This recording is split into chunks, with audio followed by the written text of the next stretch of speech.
إن الحمد لله نحمده ونستعينه ونستغفره ونعوذ بالله من شرور أنفسنا وسيئات أعمالنا من يهد الله فلا مضل له ومن يضلل فلا هادي له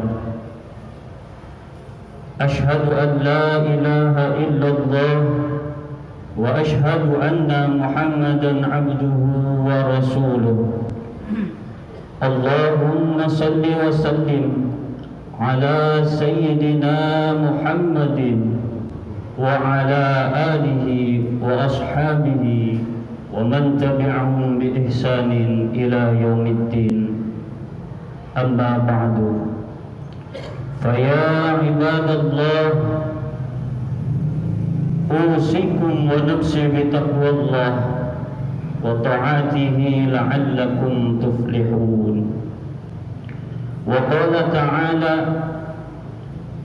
أعوذ بالله من الشيطان الرجيم بسم الله الرحمن الرحيم يا أيها الذين آمنوا اتقوا الله حق تقاته ولا تموتن إلا وأنتم مسلمون وقال أيضا أعوذ بالله من الشيطان الرجيم بسم الله الرحمن الرحيم لقد خلقنا الإنسان في أحسن تقويم Ma'asyiral muslimin rahimakumullah. Pertama-tama marilah sama-sama kita memanjatkan puji serta syukur kehadirat Allah Subhanahu wa taala yang telah memberikan kita beribu-ribu kenikmatan, baik itu nikmat iman, nikmat Islam, nikmat sehat walafiat serta nikmat panjang umur, sehingga kita pada saat ini sama-sama dapat berkumpul beribadah kepada Allah Subhanahu wa taala, yaitu melaksanakan salah satu kewajiban kita, melaksanakan salat fardu Jumat berjamaah di Masjid Baitur Rahman ini, dengan harapan semoga seluruh rangkaian ibadah yang kita lakukan diterima oleh Allah Subhanahu wa taala. Amin ya rabbal alamin. Salawat beserta salam tak lupa kita curahkan kepada junjungan alam baginda Nabi besar Muhammad sallallahu alaihi wasallam beserta para keluarganya, para sahabatnya, para pengikutnya, termasuk kita selaku umatnya. Mudah-mudahan kelak kita nanti di yaumil qiyamah mendapatkan syafaatul ujma dari baginda Nabi besar Muhammad sallallahu alaihi wasallam. Ma'asyiral muslimin rahimakumullah. Kita sebagai manusia pada saat ini dapat berkumpul di tempat ini, di tempat yang berbahagia. Oleh karena itu, dalam kesempatan ini khatib berwasiat khusus untuk khatib pribadi dan para jamaah sekalian. Marilah sama-sama kita tingkatkan keimanan serta ketakwaan kita kepada Allah Subhanahu wa taala dengan berusaha semaksimal mungkin melaksanakan apa yang diperintah oleh Allah Subhanahu wa taala dan menjauhi segala yang dilarangnya. Karena takwa adalah bekal kita untuk menghadap Allah Subhanahu wa taala. Wa tazawwadu fa inna khairaz zadi taqwa. Berbekallah kamu, karena sebaik-baiknya bekal adalah takwa kepada Allah Subhanahu wa taala. Ma'asyiral muslimin rahimakumullah. Kita sebagai manusia yang telah diciptakan oleh Allah Subhanahu wa taala adalah makhluk yang paling mulia, makhluk yang paling sempurna di antara makhluk-makhluk lainnya. Kita sebagai manusia diciptakan oleh Allah Subhanahu wa taala dalam bentuk yang terbaik. Manusia diciptakan oleh Allah Subhanahu wa taala dengan fisik yang indah, juga diberi perangkat lunak seperti akal, pikiran, rasa, dan keinginan. Manusia berbeda dengan makhluk lainnya.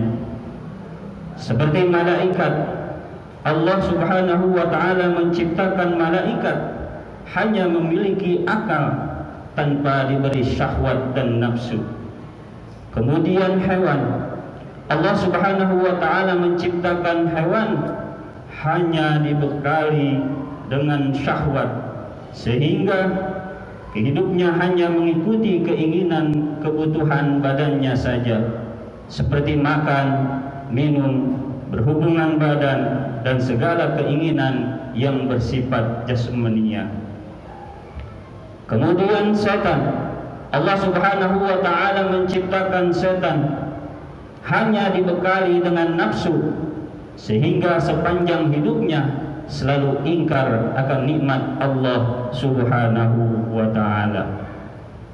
Manusia sebagaimana yang telah disebutkan oleh Allah Subhanahu wa ta'ala di dalam Al-Quran surat At-Tin ayat 4 yang berbunyi, A'udzu billahi minasyaitonir rajim. Bismillahirrahmanirrahim. Laqad khalaqnal insana fi ahsani taqwim. Yang artinya, sesungguhnya kami telah menciptakan manusia dalam bentuk yang sebaik-baiknya. Ma'asyiral muslimin rahimakumullah.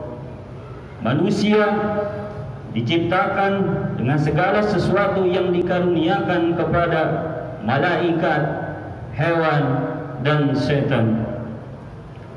Oleh karena itu, manusia adalah kehidupannya sangat dinamis, karena manusia berjuang dalam tarikan antara ketiganya. Manusia bisa menjadi seperti malaikat, hanya tunduk dan patuh kepada Allah Subhanahu wa ta'ala. Juga manusia bisa seperti hewan, sehingga hidupnya selalu mengikuti keinginan jasmaninya saja. Ataupun manusia juga bisa seperti setan, hanya mengikuti keinginan hawa nafsunya saja. Ma'asyiral muslimin rahimakumullah. Ada 4 permata yang disebutkan Rasulullah sallallahu alaihi wasallam dalam hadisnya, sebagaimana yang dikutip oleh Imam Ghazali dalam kitab Ihya Ulumuddin. Qala Rasulullah sallallahu alaihi wasallam, arba'atu jawahiru fi jismi bani Adam yuzaluha arba'atu asya'a, ammal jawahiru fal aqlu wad dinu wal haya'u wal amalu salih. Rasulullah sallallahu alaihi wasallam bersabda, ada 4 permata dalam tubuh manusia yang dapat hilang karena 4 hal. 4 permata tersebut adalah, yang pertama akal, yang kedua adalah agama, yang ketiga adalah sifat malu, yang keempat adalah amal soleh. Akal adalah alat untuk memahami agama. Agama adalah rambu atau aturan yang memberikan arah pada manusia. Sifat malu adalah pengendali, dan amal soleh adalah buah dari akal memahami agama dengan pengendali berupa sifat malu tadi. Itulah 4 permata yang ada di dalam tubuh manusia.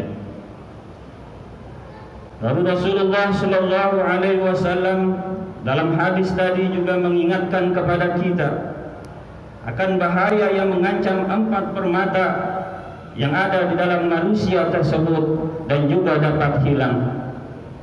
Rasulullah mengatakan, fal ghadabu yuzilul aqlu, wal hasadu yuzilud dina, wat tama'u yuzilul haya, wal ghibatu yuzilul amal salih. Marah-marah dapat menghilangkan akal, iri dan dengki dapat menghilangkan agama, serakah atau tamak dapat menghilangkan sifat malu, dan menggunjing atau ghibah dapat menghilangkan amal soleh.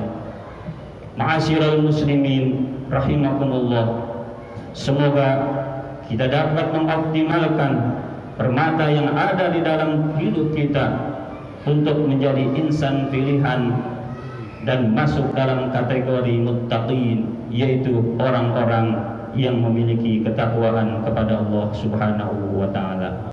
Demikianlah khutbah singkat yang dapat saya sampaikan. Mudah-mudahan ada manfaatnya. Barakallahu li wa lakum fil Qur'anil azim wa nafa'ani wa iyyakum bima fihi minal ayati wa dzikril hakim wa taqabbala minni wa minkum tilawatahu innahu huwas samiul alim.